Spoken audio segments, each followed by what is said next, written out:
Cuando Pablo escribió Romanos, no existían libros como tal. Hoy en día los libros se doblan por el medio, tienen un lomo y los puedes hojear rápidamente. En los tiempos de Pablo era un pergamino que se enrollaba de ambos lados. Entonces, si estabas en medio, tenías que desenrollarlo todo para llegar al principio o al final. Entonces, lo que hacían los autores, y no está en todos los libros, pero normalmente ponían al principio del libro y al final del libro casi lo mismo, para que si quisieras saber de qué trata el libro, si estabas más cerca al final, no tuvieras que desenrollar el rollo hasta el principio, podías ir al final y leer al final el enfoque del libro. Entonces hay muchos libros de la Biblia que se repite esto, que al principio y al final el autor nos está dando su enfoque. Y cuando sabes eso te abre un poco el panorama. Por ejemplo, en Mateo dice que se llamará su nombre Emanuel. Ese es al principio del libro, creo que es el versículo 14. Se llamará su nombre Emanuel, que es Dios con nosotros. Y la última frase de Jesús en el último versículo dice, yo estoy con ustedes hasta el fin del mundo. Entonces el enfoque de Mateo es Dios viniendo con nosotros, estando con nosotros. El título que Jesús más usa en Mateo es el Hijo del Hombre, dando a entender la cercanía que quiere tener con nosotros. En Juan sucede lo mismo. En el versículo 12 dice que a todos los que le recibieron les dio la potestad de ser hechos hijos de Dios.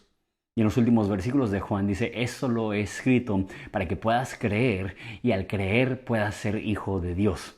Entonces el enfoque de Juan es Jesús como hijo revelándonos al Padre y cómo nosotros podemos llegar a tener una relación con el Padre a través de Jesús. Eso se llama una inclusio. Cuando al principio del libro y al final del libro se repite prácticamente la misma idea y eso nos indica el enfoque del libro. Como dije, se llama inclusio, no tienes que recordar eso, pero el inclusio más chido de toda la Biblia, sin duda alguna, es el inclusio del libro de Romanos. El libro de Romanos, porque cuando digo esto que empieza y termina, dices, no, pues sí, una introducción y una conclusión pues se van a aparecer. Si eres un buen autor, pues va a haber una línea, entonces no es algo quizá tan intencional. Pero en este caso es tan específica la frase y tan única la frase que no es solamente que se parece la introducción y la conclusión, sino que esta es una pista que Pablo nos deja para que podamos saber cuál es el enfoque del libro. Ese es el inclusio. Romanos 1.5 dice, por medio de él hemos recibido la gracia y el apostolado para promover la obediencia a la fe entre todos los gentiles por amor a su nombre. Estoy leyendo la NBLA, la Nueva Biblia de las Américas. Hemos recibido gracia y apostolado para promover la obediencia a la fe. Y Romanos 16, 25 y 26, el último párrafo de Romanos dice, y aquel que es poderoso para afirmarlos conforme a mi evangelio y la predicación de Jesucristo, según la revelación del misterio que ha sido mantenido en secreto durante siglos sin fin, pero ahora ha sido manifestado. ¿Cuál es este secreto que ha sido manifestado por las escrituras y los profetas? Conforme al mandamiento del Dios eterno, se ha dado a conocer a todas las naciones para guiarlas a la obediencia a la fe. Esta frase, la obediencia a la fe, es una frase que no ocurre en ningún otro lugar de la Biblia, ya que aparece al principio de Romanos y al final de Romanos, inclusive esa idea de las naciones. Dice, por obediencia a la fe entre los gentiles, dice en Romanos 1.5, y dice que obediencia a la fe entre las naciones en Romanos 16. Entonces aquí lo que está haciendo Pablo es dándonos pistas para entender el enfoque de Romanos. ¿Cuál es el propósito de Romanos? Cuando piensas en obediencia, normalmente piensas en obediencia a la ley, a las reglas, a los estatutos, a los mandatos, a lo que Dios te dice que debes de hacer. Y obviamente sí hay una obediencia que debemos tener a eso. Sin embargo, aquí no está hablando de obediencia a las reglas. Está hablando acerca de la obediencia a la fe. Que lo que Pablo quiere llevarnos a reconocer es que lo que nos salva no es cumplimiento de mandatos, sino lealtad al concepto de la fe. Déjalo, digo de otra forma. Hay una tensión siempre, hay una dicotomía entre la salvación por fe y el hecho que la Biblia nos llama a obedecer.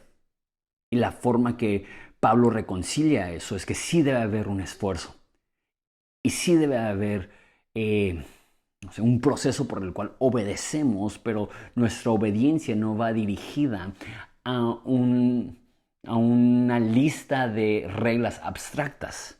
Nuestra obediencia va dirigida a la confianza en Jesús. Porque lo más difícil en la vida es aprender a creerle a Dios.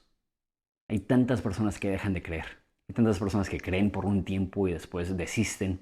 Hay tantas personas que se les dificulta creer y hay como dos extremos. Unos que no creen y por ende no creen que tienen el amor de Dios, no creen que tienen el respaldo de Dios, no creen que Dios les perdona. Entonces pasan su vida intentando esforzarse para ganarse un amor que sienten que jamás van a alcanzar. Y el otro extremo es que hay personas que batallan para creer que Dios existe, que batallan para creer que Dios les ama, que batallan para creer que ellos pueden tener una relación con Jesús. Entonces se dan por vencidos. Uno se esfuerza y suda y llora y grita y siente que Dios no está ahí. Y el otro se desespera, se desmotiva, no hace nada y siente que Dios no está ahí. Sí debe haber un esfuerzo, pero ese esfuerzo es obedecer a la fe. Cuesta obedecer. Pero la obediencia, como ya dije varias veces, va ligado a confiar en Dios. Esta es la máxima obra que podemos hacer. El acto más divino, más solemne, más precioso, más profundo que pueda hacer el cristiano es aprender a obedecer a la fe.